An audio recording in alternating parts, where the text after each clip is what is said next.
इतने सालों की जर्नी में जो आपका इतने सालों का आपका कैरियर हो गया कवि के क्षेत्र में, क्या उतार चढ़ाव, क्या अप्स डाउन, क्या चैलेंजेस आपको देखने को मिले? बहुत ज़्यादा, और पहले में और आज में बहुत ज़्यादा। और उसमें सोशल मीडिया का बड़ा हाथ है, टेलीविज़न का थोड़ा सा है लेकिन ज़्यादा सोशल मीडिया का हाथ है। जब हम आए थे बड़े कवियों से हम बहुत भयभीत रहते थे कि यार नीरज जी हैं, कोने में हम बिल्कुल ऐसे बैठते थे कि नीरज जी की निगाह ना पड़ जाए हमारे पास, तो हम थोड़ी कविता जानते हैं, कविता तो नीरज जी को आती है, कुंवर बेचैन फैन फॉलोइंग है, सब चीज़, नाम बड़ा नाम का। लेकिन धीमे धीमे क्या हुआ, कविता में हास्यरस की मात्रा ज़्यादा आने लगी। हास्यरस तक आ जाती कोई दिक्कत नहीं, आदित्य जी हास्यरस के बड़े कवि थे जी, लेकिन अच्छे अच्छे गीतकार उनके सामने पानी भरते थे, ऐसी भाषा थी उनकी। कविता थोड़ी थोड़ी दूर हुई और उसकी जगह चुटकुलों ने कविता जगह लेने और उन्हें कविता माने जाने, और परफॉर्मेंस हावी हो गई। लेखन से ज्यादा महत्वपूर्ण हो गया परोसगारी। भोजन कैसा बना ये महत्वपूर्ण नहीं था, परोसगारी कैसे की, सर्विंग से। खाना खजाना में संजीव कपूर ने एक बार बहुत पहले कहा था कि खाना पहले आंखों से खाया जाता है, जबान तो बाद में टेस्ट लेगी। तो जीरे को जरा प्लस में ये करा, 2 धनिया की पत्ती लगा, सर्विंग कैसी कर रहे हैं, है ना, आधा नींबू का कटा हुआ गिलास के ऊपर आपने लगा दिया, आंखों से आपको यार भोजन मजेदार है। तो हमारे यहाँ परोसगारी, पहले कवि आते थे कुर्ते पजामा, मसनद लगती थी और बड़ा एक सहज सा बजे में स्पष्ट कहो दीनहीन सी एक कवि थी, कवि की दाढ़ी बड़ी होगी पता नहीं शेविंग। उसके बाद में नई पीढ़ी आई, कुमार आए, शैलेश आए, इन्होंने सोफों का प्रचलन शुरू किया। कभी लोग नीचे नहीं बैठेंगे, आप टाई पहनेंगे, अच्छे कोट पहनेंगे, डिजाइनर जैकेट्स पहनेंगे। एक नया चेंज आया, पैसे में वृद्धि। पहले कवियों के पेमेंट इतने नहीं होते थे। आपका पहला कवि सम्मेलन, वहाँ कितने पैसे मिले आपको? 51 रुपए। 51? कहाँ किया था आपने? तिजारा में कवि सम्मेलन था जैन मंदिर का। तो मैं उस समय तो थोड़ा थोड़ा लिख रहा था, तो सूचना मिल गई थी कि विनीत भी कुछ लिख रहा है। तो मैं सुनने के लिए गया हुआ था, नीरज जी आए हुए थे, निर्भय हाथरस थे, पिताश्री थे, तो मैं गया सुनने के लिए, टेप रिकॉर्डर लेके नहीं गए। तो वहाँ बाबूलाल जी जैन हमारे उसके मंदिर कमेटी के अध्यक्ष या कुछ थे, तो उन्होंने कहा विनीत भी कविता लिखता है। नहीं नहीं इसको कुछ नहीं आता, ये बेकार की बात है, ये तो ऐसे ही सुनने आया हुआ है। अरे जैसे हमने सुना है कविता, इसको लिखता है, कहना अच्छा चलो उसको एक कविता सुनवा देना। तो हमने भी वहाँ कविता पढ़ दी और वो अच्छी लगी लोगों को। ये किस सन की बात कर रहे हैं आप? आई थिंक ये बात होगी 86 के आसपास की बात। ओके, 86 की बात, 85-86 की। तो हमारे पास एक ही कविता थी, वो भी कविता थी कि नहीं पता नहीं, लोगों ने कहा और सुनाओ। मैंने नीचे देखा, मैं कुछ है ही नहीं मेरे पास इसके बाद, मैं तो इतना ही लिखा है। बड़े मुश्किल से अच्छा तो बैठाओ बाद में सुनाएंगे वो करके। तो फिर जाके बाद में सब जब अंदर गए तो पेमेंट हो रहे थे सब कवियों के, तो वो एक लिफाफे में रख के 51 जो भी रुपए थे वो अंदर रखे। उस समय के हिसाब से 51 रुपए की भी एक वर्थ होती थी। हाँ, इस समय के 500 रहे होंगे, 1000 रहे होंगे। तो वो लाके तय करना, नहीं ये तो ऐसे आगे इसको क्या पेमेंट हुए। अरे सर उस समय सैलरी क्या थी आपकी? जॉब लग गए थे आप? जॉब नहीं था, नहीं लगे, MSc कर रहा था उस समय प्रीवियस, पॉकेट मनी का सही खर्चे का काम चल रहा था। हाँ यूं ही। तो लेकिन एक बात मैं आज भी कहता हूँ, वो 51 रुपए का लिफाफा मैंने 1 साल तक रखा। आज मेरा पेमेंट, पहली कमाई थी, अच्छा पहुंच गया, लाख से ऊपर पहुंच गया, जो भी पहुंच गया। लेकिन वो 51 रुपए का लिफाफा मुझे हमेशा भारी लगा। यानी कि उस ब्लैक एंड व्हाइट के दौर से ये डिजिटलाइजेशन का जो पूरा सोशल मीडिया का जो दौर है, कुछ पैसे 51 रुपए, 101 रुपए, 501 रुपए से आज लाखों फीस हो गई है कवि की। हाँ। तो ये बदलाव तो आया है।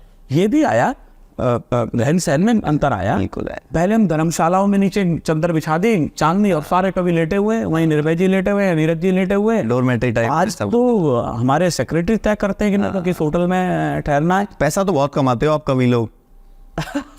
एक बार गलती से ऐसा प्रश्न मेरे किसी पत्रकार मित्र ने पूछ लिया, कहला अरे विनीत जी ऐसा होता है। तो मैंने कह दिया कि मैं सबसे ज़्यादा इनकम टैक्स देता हूँ। अगले दिन बाकी इंटरव्यू तो एक तरफ धरा रह गया और उसकी हेडलाइन थी अखबार के अंदर, विनीत चौहान सर्वाधिक इनकम टैक्स।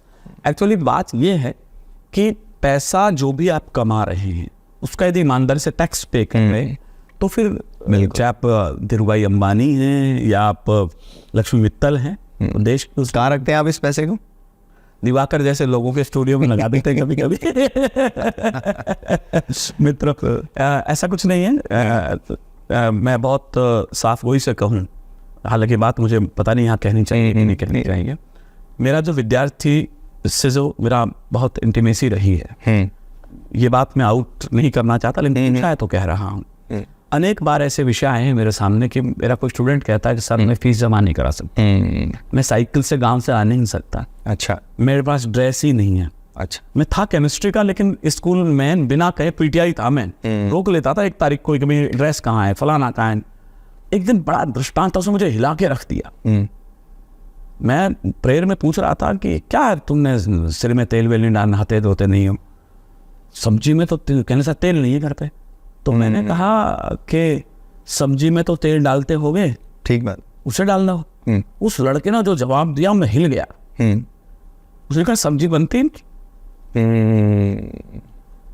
मैंने कहा यार इतनी गरीबी है गाँव में, सब्जी ही नहीं बनती, जो अचार से खा रहा है कि चटनी से खा रहा है। फिर मैं उसे अलग से मारा नहीं, इसको प्यार किया, उसकी ड्रेस की व्यवस्था करी, साइकिल की व्यवस्था करी, फीस की करी। बच्चियां गाँवों में कई बार हैं, तो ये पिछड़ापन है वहाँ, और ऐसे बच्चों की आप मदद करिए। आप, मैं कभी आर्य समाजी आदमी हूँ, मैं कभी मंदिर नहीं गया, पूजा मूर्ति पूजा में विश्वास नहीं रखता, मैं घर पे भी मैं कहीं नहीं करता, मेरी यही पूजा है। मैं कभी किसी मंदिर या मस्जिद नहीं जाता, कहीं नहीं जाते मेरे विद्यार्थी मंदिर या मस्जिद, लेकिन जब मैं मेरे सामने होता हूँ उसे ही मान लेते मंदिर होना। आप मूर्ति पूजों का विरोध नहीं करते, लेकिन आप आर्य समाजी विचारधारा को मानते हैं। मैं मूर्ति का ही नहीं, मैं मस्जिद का भी विरोध नहीं करता, मैं चर्च का भी नहीं करता। मैं जहाँ मैं यदि मंदिर में, हमारे बहुत सारे कबीर मित्र हैं जो कार्यक्रम से पहले कहने के मंदिर चलते हैं, दर्शन कर लेते हैं, मैं भी खड़ा हो जाता हूँ। आस्था है, विनम्रता है, सब ठीक।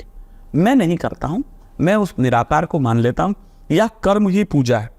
सबसे ज्यादा मेरा मानना है मैं कर्म को पूजा मैं उसका माफ करना बहुत विरोधी हूँ कि आप दिन भर दुकान पर डंडी मार रहे हो और सुबह ओम नमः नमः करते हुए उस शिव जी के ऊपर पानी मिला हुआ दूध चढ़ा रहे हो। बकवास है, माफ करना, मेरा शब्द शायद कटु निकल गया है, लेकिन मैं उन्हें, वो आपकी नजर में लिखा हुआ है, बकवास है वो। मैं कहा दूसरी बार मेरे शब्द निकल गया है, लेकिन ये ढोंग है। देखा जाए तो कण कण में भगवान है, ढोंग है।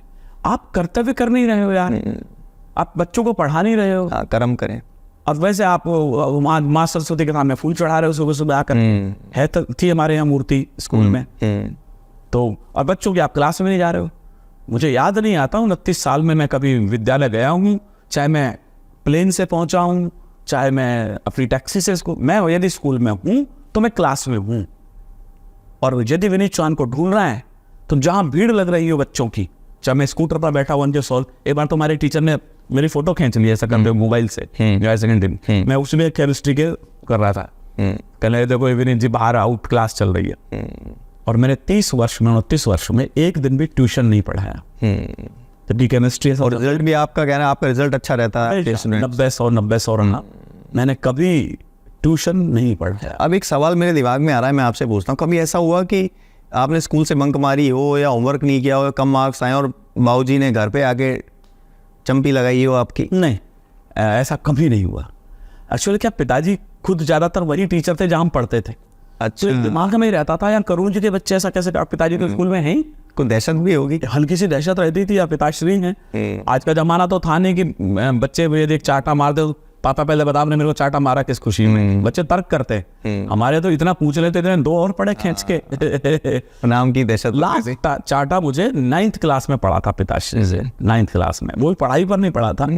उस समय डेयरी से दूध लाते थे, तो मैं और भाई दोनों सो रहे, वो कह रहा तू ले आ, वो कह रहा तू ले आ।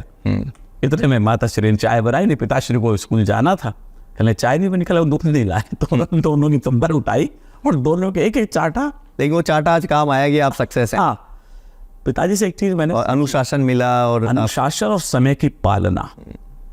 पिताजी एक बात कहते थे, टाइम की गुलामी कर लो, जीवन में किसी की गुलामी करने की जरूरत नहीं। मैं आज भी किसी भी कद पर हूँ कवि सम्मेलन में, यदि मुझे टाइम दे दिया आयोजक ने सर 8:30 बजे अपन को मंच के लिए तैयार रहना है, तो पंचुअल, तो मैं 8:30 बजे बिल्कुल अपना कुर्ता पजामा पैंट शर्ट जो भी मुझे पहनना है, कोट, मैं रेडी हूँ। फिर चाहे वो कभी 9 बजे शुरू हो, टाइम की पंक्चुअलिटी मैंने पिताश्री से।